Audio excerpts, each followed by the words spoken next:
నమస్కారం. అందరికీ నమస్కారం. భారతదేశం అనేది ఒక పవిత్రమైన నేల. ఇక్కడ ఆడవారిని పూజించే సంస్కారం ఉంది. ప్రతి ఒక్కరు కూడా ఆడవాళ్లకు తన సొంత తల్లి మాదిరి చల్లి మాదిరి చూసుకొని ఎంతో ఆప్యాయంగా ఎంతో ప్రేమతో ఎంతో మంచిగా చూసుకునే నేల ఇది. ఇట్లా నేలలో ఎట్లా ఋషులు మహర్షులు దేవతలు అందరూ తిరిగిండే నేల ఇది. ఇట్లా నేల మీద కూడా కొన్ని దుష్టశక్తులు వచ్చేందులో ఈరోజు ఆడవారిని కించపరిచే విధంగా మాట్లాడడం చాలా శోచనీయం. మన రాధాకృష్ణ గారు ఆయన పేరులోనే వాళ్ళ అమ్మ నాన్న వాళ్ళు రాధా అని పేరు పెట్టినారు, రాధాకృష్ణ అని పేరు పెట్టినారు. అంటే మీరు నిజంగానే ఎంత లేడీస్ను గౌరవించాలా, ఎంత ఇదిగా చేయాలా అట్లాంటిది పోయి మీరు ఛానల్స్ పెట్టేసుకొని ఈరోజు లేడీస్ను చాలా కించపరిచే విధంగా రకం మాట్లాడడం, అదేదో ప్రోగ్రాం పెట్టేసి ఆ ప్రోగ్రాంలో కూడా చాలా కించపరిచే విధంగా మాట్లాడారు. చాలా బాధాకరమైన విషయం.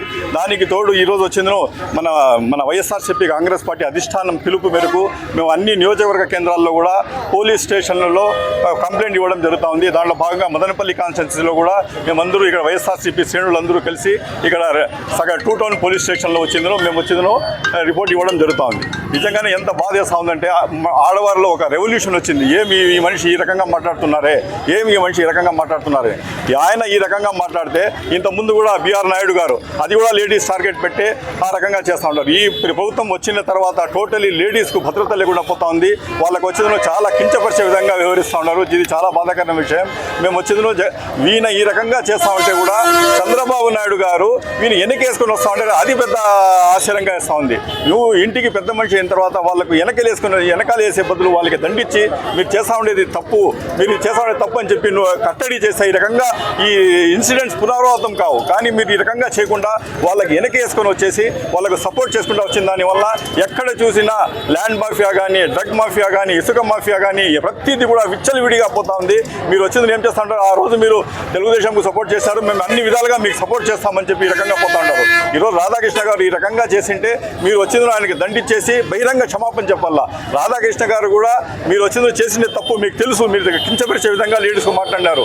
ఈరోజు మీ ఇగో మీకు అడ్డపడతా ఉంది. ఇగో ఎప్పటికీ మీరు అడ్డం రాదు. మీరు ఖచ్చితంగా తప్పు చేస్తే ప్రతి మనిషి కూడా తప్పు చేస్తాడు. కానీ ఇగోను మనం విస్మరించేసి ఖచ్చితంగా మనం తప్పు చేస్తుంటే బహిరంగంగా క్షమాపణ చెప్పినంత మాత్రం మనం చిన్నగా అయిపోము. మీరు ఖచ్చితంగా వచ్చిందో బహిరంగంగా 100% ప్రజల ముందుకు వచ్చేసి మీరు చేసిన తప్పుకు క్షమాపణ చెప్పేసి మీరు ఇది చేసుకోవాలా. లేని పక్షంలో వైఎస్ఆర్ కాంగ్రెస్ పార్టీ 100% దీనికి ఉధృతం చేస్తాము. మీరు చేసిండే ప్రతిదీ కూడా ఇది చేస్తాం. అది కాకుండా మీ పేపర్ను కూడా మేము అదే అప్పీల్ చేస్తున్నాం ప్రజలకందరికీ.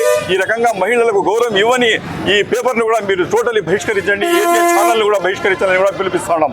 ఈ రకంగా చేయడం చాలా శోచనీయం. మీరు వచ్చేందులో చాలా బాధాకరమైన విషయం. మేము ఈరోజు కూడా మీకు ఫర్దర్ ఫైనల్లీ మేము మళ్ళీ మీకు డిమాండ్ చేస్తున్నాం. ఖచ్చితంగా మీరు వచ్చేందులో బహిరంగంగా వచ్చి క్షమాపణ చెప్పండి. మీరు వచ్చి మామూలు చెప్పి